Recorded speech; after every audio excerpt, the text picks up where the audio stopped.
Bagi tim medis di Rumah Sakit Darurat COVID-19 Oku Hotel Batu Raja, hari-hari belakangan ini tidak akan pernah terlupakan.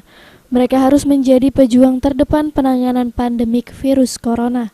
Mereka adalah para medik yang terdiri dari perawat dan dokter, pengemudi ambulan hingga petugas kebersihan. Ini bukanlah perkara yang mudah, penanganan pasien membuat mereka harus mengenakan alat pelindung diri atau APD hingga berjam-jam. Bahkan setelah menangani pasien COVID-19, mau tidak mau petugas harus segera membersihkan diri meskipun kondisinya tengah malam. Inilah resiko kerja yang harus mereka jalani dengan lapang dada, kendati mereka terancam turut terpapar virus tersebut.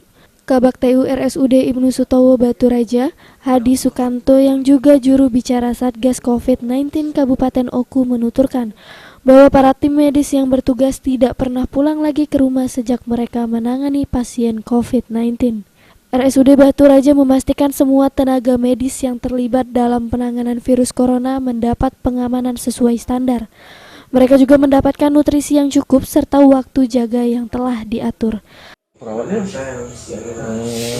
sampai 9 kalau persitnya 2 orang berarti kan 6 sehari 24 jam. Kalau sepersitnya 3 berarti 9 gitu.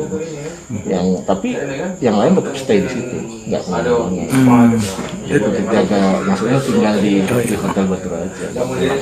Kalau total itu sama koordinator itu 13 atau 14 lupa saya. Termasuk makan situ? Iya. Tidur di situ? Iya, udah stay di situ. Selama ada positif ya. Kalau ada positif itu stay. Ari Pranika, PAL TV.